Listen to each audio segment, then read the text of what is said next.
নমস্কার, আমি মুক্তি। আমার এই রান্নায় আপনাদেরকে স্বাগত। আজকে আমি রান্না করব নিরামিষ বাঁধাকপি। তার জন্য আমি বাঁধাকপিটা একদম পাতলা পাতলা করে সরু সরু করে কেটে নিয়েছি। আর নিয়েছি দুটো ছোট সাইজের আলু, ডুমু ডুমু করে কেটেছি।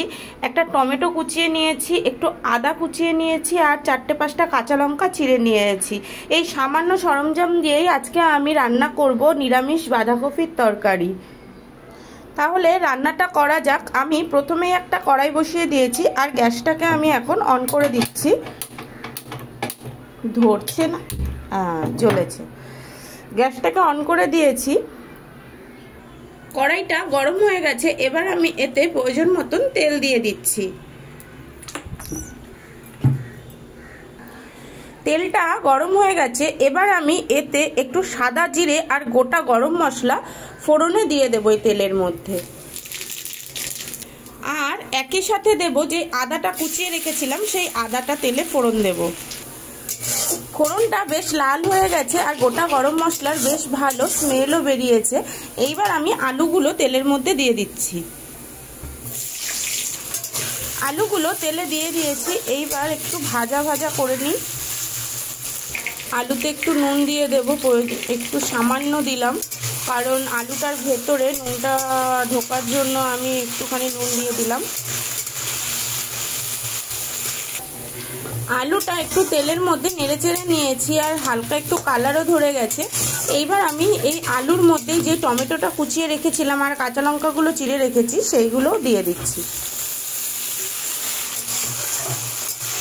একটু নেড়ে নিই। আর এরই একই সাথে আমি কিছু গুঁড়ো মশলা দিয়ে দেবো এর মধ্যে, সামান্য পরিমাণে, অল্প পরিমাণ করে এতে কিছু গুঁড়ো মশলা দিয়ে দেব। প্রথমেই দেব হলুদ, সেটা দেব একটু পরিমাণ মতন, 2 চামচ হলুদ দিয়ে দিলাম। 1 চামচ লঙ্কার গুঁড়ো দিয়ে দিচ্ছি, 1 চামচ ধনের গুঁড়ো দিয়ে দিচ্ছি, আর দেব 1 চামচ জিরের গুঁড়ো। এবার সব মশলাগুলোকে একসাথে ভালোভাবে তেলের মধ্যে আলু দিয়ে ভালোভাবে মিশিয়ে নিই।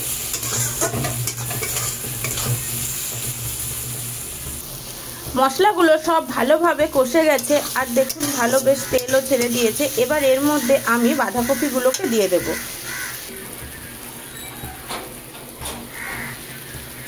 বাঁধাকপিগুলো সব দিয়ে দিয়েছি। এইবার আমি দেব লবণ। লবণটা আমি কিন্তু আগে দিইনি, কারণ বাঁধাকপির ভেতরে নুনটা দিলাম উপরে, যাতে বাঁধাকপিটা বেশ ভালোভাবে মজে যায়, তাই পরিমাণ মতন লবণও দিয়ে দিলাম।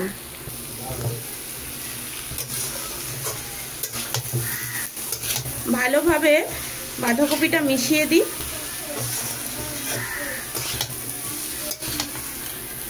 বাঁধাকপিটা ভালোভাবে মিশে গেছে। এবার গ্যাসের আঁচটাকে লো করে দিয়ে আমি একটা চাপা ঢাকা এতে দিয়ে দেব। বেশ কিছুক্ষণের জন্য এটা আমি চাপা ঢাকা দিয়ে দিচ্ছি। আমি বাঁধাকপিটা প্রায় 1.5 মিনিট মতন চাপা ঢাকা দিয়ে রেখে দিয়েছিলাম। এবার খুলে দেখি কি অবস্থায় হয়েছে এটার। বাহ, দেখুন খুব সুন্দরভাবে মজে গেছে আর বেশ ভালোভাবে আলুটাও গলে গেছে, নরম হয়ে গেছে আলুগুলোও। খুব সুন্দরভাবে বাঁধাকপিটা মজে গেছে। এবার আর আমি এটাকে ঢাকা দেব না, সিম আঁচেই এটাকে আর একটু মজাবো। মাছের মাথা দিয়ে, মাছের তেল দিয়ে বাঁধাকপি অনেকেই করে খায়, কিন্তু এইভাবে শুধু নিরামিষ বাঁধাকপি করে খেলে ভীষণই টেস্ট লাগে।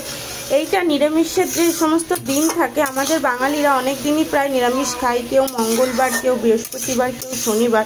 সেই সব দিনগুলো এইভাবে নিরামিষভাবে বাঁধাকপি করলে খুব স্বাদ হয়। এই বাঁধাকপি দিয়েই প্রায় 1 থালা ভাত খাওয়া হয়ে যায়। বাঁধাকপিটা সিম আছে বেশ হয়েই এসেছে। এখন আমি এতে একটু গুঁড়ো গরম মশলা দেবো। এটা সামান্য পরিমাণই দেবো, কারণ আগে গোটা গরম মশলা ফোড়নে দিয়েছিলাম। গোটা গরম মশলা ফোড়নে দিলে টেস্টটা খুব ভালো আসে। এখন একটু গুঁড়ো গরম মশলা দিয়ে দিলাম আর ভালোভাবে মিশিয়ে নাড়িয়ে চাড়িয়ে আমি বাঁধাকপিটা নামিয়ে দেবো।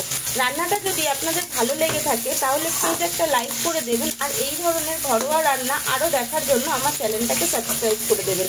আপনাদের অনেক অনেক ধন্যবাদ আমার এই রান্নাটা দেখার জন্য।